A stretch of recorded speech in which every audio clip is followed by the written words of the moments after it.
Philosopher A.D. Jones. Hey. Jack Floss TV. What's up, everybody? Good to see y'all. Good to see y'all. I ain't seen y'all in a little minute. You know, if they ain't got no reason to come out, what's the point?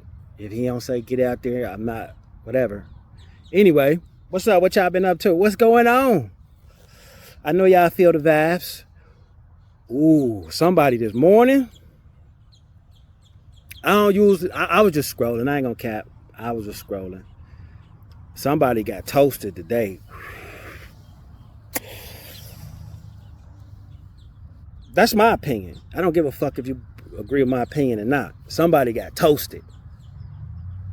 Dude toasted. Like he definitely toasted. And it's like everything we was thinking or people was thinking, he said it. Like, he said it. Somebody got toasted. It's, to me, official. Like, and I'm only going to say, when I say toasted, I'm not saying in a battle. It's one-sided. So I'm not going to be like, oh my God, there's no. But what I will say is it was some heat. It was some nice heat. It was nice heat. I'll leave it at that. What else been going on? Outside of me talking about what the universe want me to do, I just want to say, prepare. This is not going to be one of them happy-go-lucky ones. So, and I'm going to just get straight to it because time is of the essence, of course. Where we at? What we doing? Okay, give me a second because the universe wants me to go in numerical order, which I shall. Number one, God said, or the universe says, when you sneeze, he's not blessing you no more. He said she not giving them free blessings like that no more. You can't assume that you're getting blessed. And if you say bless you, you talking about the Pisces God. So if you say bless you, you backed in, and that power ain't this power. This is Aquarius power. So you're not really getting blessed. It's basically what he's saying. You're not really getting blessed. It's just you wasting your breath. Because now you have to earn your blessings. No more. There is still grace. There is still grace. We'll get to that. That's a whole nother subject. You have to earn grace. But you have to earn stuff now. There's no more. Wisdom is given as a gift. Yes. But you're going to have to seek. Seeking you shall find. Yeah, but like now, it's just like when you first start college. You know what I'm saying? Back in the day, because I went to a lot of colleges. And the colleges I went to, I've started a lot of colleges. What do you mean? I was the first person in the major university that I went to that had online classes. I wasn't the first that was offered. I ain't gonna go that far back because I ain't gonna tell you that right now. But speaking of collegiate aspects, I've been to certain colleges that was just starting, colleges that just changed names, colleges that just got bought or reformed. So I've been through ringers. Why am I? What do this got to do with anything? Especially if you ain't went to college. The point is, you have to earn your grade. You got to earn it. It's now what they call a spiritual GPA. Yes, it's coined right now. Yes, copyright. There's a such thing that it's ours, the universe. Look. I told you. If you see some nature, I told you. Look, I'm going to show y'all what it is. I told you. It's going to be birds. It's going to be stuff, because they just be coming to holler. You know what I'm saying? More stuff going to come. Might see a couple butterflies, bees, wasps. But anyway, spiritual GPA. You got to earn the level of spirituality you get. You can't use nobody's cheat sheet. You're not just going to be watching videos. Yeah, you're going to get information, but you're not going to get no power without no work. Without going through no dark nights of the souls, knowingly though. Like, why is this happening to me? No. It's going to be, why it's happening, and you got to push through. If you don't push through, you don't pass. period. When I was in high school, the high school I went to,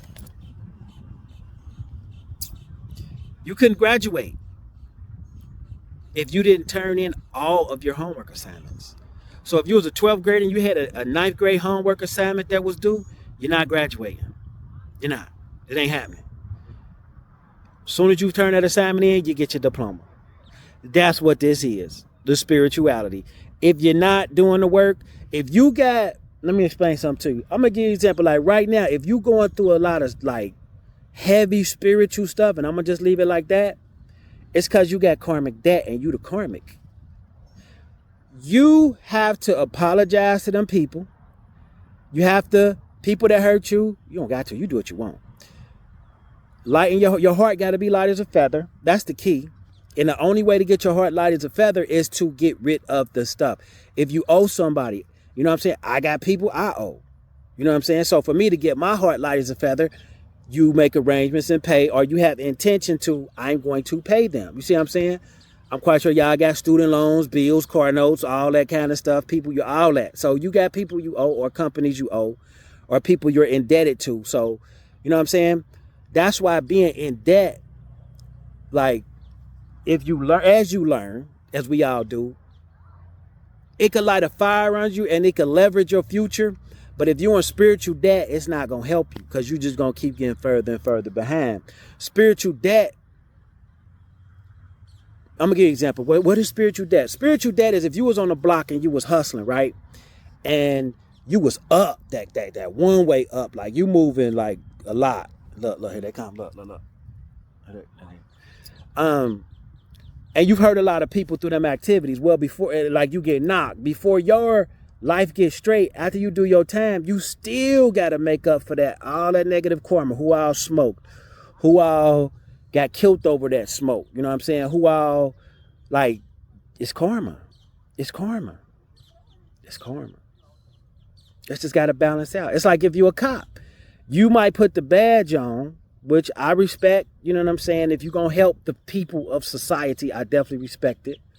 I respect God and nature above everything. It's that and it's this. And that's what it is. But I definitely respect the law. I definitely respect, all of that. But what I will say, I've known a lot of officers, because being a therapist, just people that get arrested and they bring them to you and you talk to them, and it's something happening on the street. Somebody got a gun out about to shoot somebody in the face and they need you to go talk them down. So you go talk them down, or it's a girl over there, two girls about to fight, and next thing you know, she come out the highway and then you, hey, grab it and you talk to her. Like, yeah, I'm gonna be around them. So I'm gonna have to, like, look. So what I will say is that's a start. Let me get to some more of these. Karma for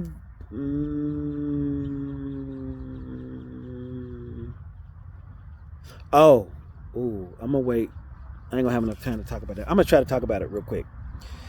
For the pastor that locked them people in the church, it's karma. I've been trying not to think about it. The universe been waking me up, like, you get your, and tell them. I'm like, okay. Sorry, bro. I tried not to. I tried to keep it pushing. It's karma for that. The universe, I don't care if you believe it or not. I don't give a fuck, pastor. The universe told me to tell you it's karma for locking them people in that church. I'm going to tell you why. For one, the motive. This is not me talking. And if you a man of God, you know how you know.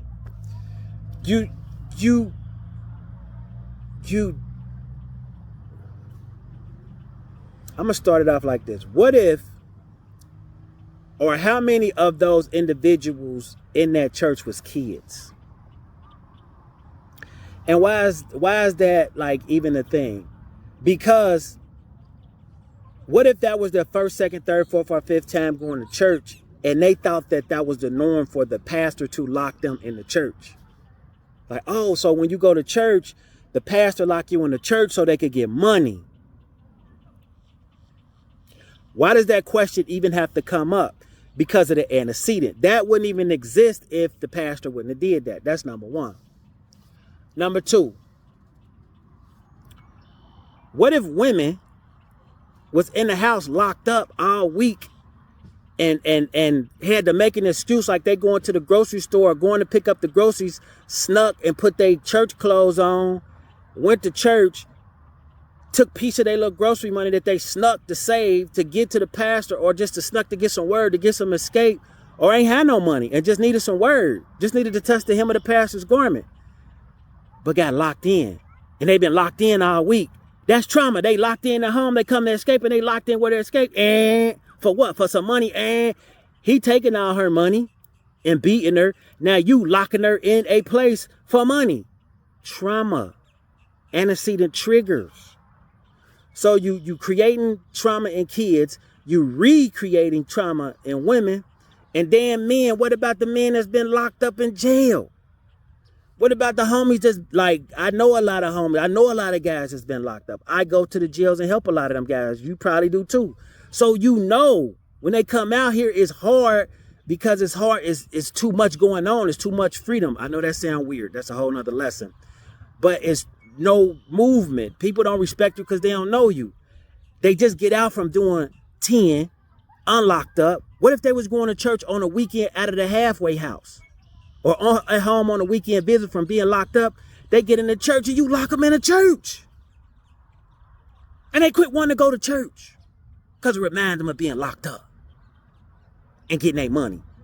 And what they doing while they locked up? They locked up and they working for this amount and they getting their money. And they both institutions. You see what that could do by doing that? And then you verbalized it and said, lock the doors. Lockdown is